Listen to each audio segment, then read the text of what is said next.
Virtual wholesaling out-of-town real estate deals. In this lesson, I will be sharing the newest updates about virtual wholesaling real estate of any location from any location. All you need is a laptop with a decent internet connection. That's it. Virtual wholesaling became very popular since 2017, although it has existed long before that as Smart Real Estate Wholesaling. What is Smart Real Estate Wholesaling? It's a concept and a whole 200 plus pages book that I wrote in 2018. It outlines the direction that wholesaling in real estate was going, and everything I covered in that book is still true till today. Before I dive in with this story, here are some quick refreshers to bring you up to speed. What is wholesaling in real estate? It is the art and science of finding deeply discounted real estate properties, using marketing to distressed property owners, locking the property under contract, and selling the equitable rights on purchasing the property to an end buyer who is usually a cash buyer investor. It becomes virtual wholesaling when you can facilitate the whole process from a laptop and an internet connection. My virtual wholesaling story. It was a nice late summer afternoon in Plainfield, New Jersey, 2006, and I was chasing after my next deal. I had received this call from a gentleman homeowner who was facing foreclosure. As always, I was excited that this was going to potentially be another deal. I had closed a few deals, but also wasted lots of time on pointless appointments that could have been screened virtually, even in 2006. But you will find out in a minute that I got what was far better than the deal from this experience, and that's why I want to share with you. My name is Ola, and I am the author of the books Smart Real Estate Wholesaling and Real Estate Money Secrets, which you can download for free at www.smartrealestatewholesaling.com. So after a quick consultation with him on the phone, I decided to come by the house as I was taught traditionally to inspect the property. And frankly, and to be fair, I had closed a few deals doing the same thing. The virtual wholesaling involves analyzing and adjusting. Competition is real, but that's also an evidence that the real estate wholesaling business model works. But a question came to us yesterday asking, is wholesaling saturated? You may have closed a few deals but find that you're not experiencing real growth. I have both bad and good news for you. Do you want me to share the bad news first or the good news? See, the bad news is that real estate wholesaling is in fact saturated. It's like asking if the dating game is tougher in the digital era as opposed to before the year 2000. The answer will always depend on your skill set. We can all agree that the barrier of entry into the dating game is lower, as all you really need is a free user profile on Tinder. The good news is that it's still always very lonely at the top when it comes to saturation. In fact, there is no such thing as the cream always rises to the top. How to fix a low appointment to contract conversion rate. So I knew that I didn't enjoy going to a bunch of appointments without coming home with a signed purchase contract. I know what you're thinking. The closing gurus would convince you very quickly that all you had to do is pay $5,000 to learn how to close on the phone.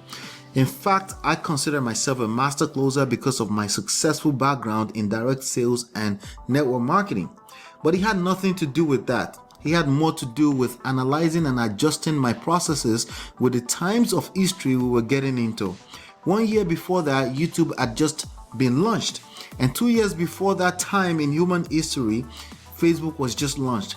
There were many things that were changing human culture as we knew it. So I eliminated appointments altogether in my processes as against what I learned from my mentors. And virtual wholesaling for me was born. But what was the final straw that made me eliminate appointments from within generating the lead and getting the contract signed? Traditional versus virtual marketing strategies. There were many marketing strategies that were taught back in 2004 and 5, but direct mailing letters was by far the most effective for my business. Also, like many people, distraction from shiny object syndrome was real. Every other week, another guru is teaching sizzle dollar cards that you can insert in strategic places in the neighborhood. Places such as the laundromat, gas stations, on the floor at the groceries, train stations. These gurus would swear up and down with everything they cared about on how effective these gimmicky strategies are. Since I didn't know any better or have adequate context to discern, I tested everything. The car magnet versus virtual marketing methods. So back then, one of those marketing strategies that I tested was a magnetic sign on the car that said, "Avoid foreclosure, we buy houses, 800-555 OTOX." I pulled up to my appointment in Plainfield, but I noticed right away that no one was in the house.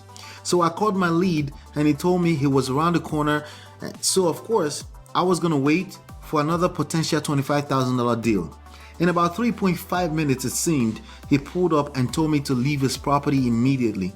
At first, I was confused as I literally just got off the phone with him, promising to wait for him. He managed to give me a quick feedback in the form of damn near yelling, which is the fact that he felt I was putting his business out on the street with my car magnet sign. Wow.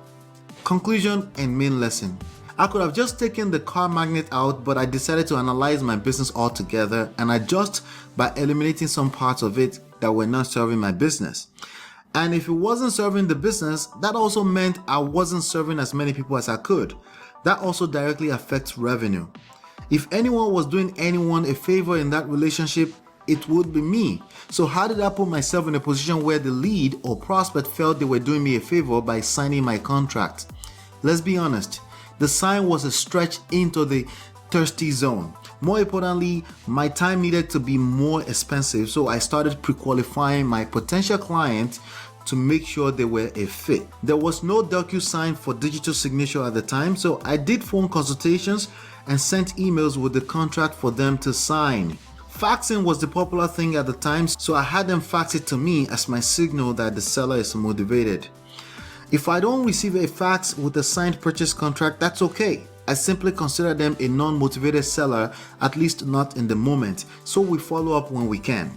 Some may argue that I lost some deals, but I would go on to become personally responsible for more than $3 million in transactions in under 24 months. I don't care if the prospect house is next door to you today, there is no such thing as non-virtual wholesaling.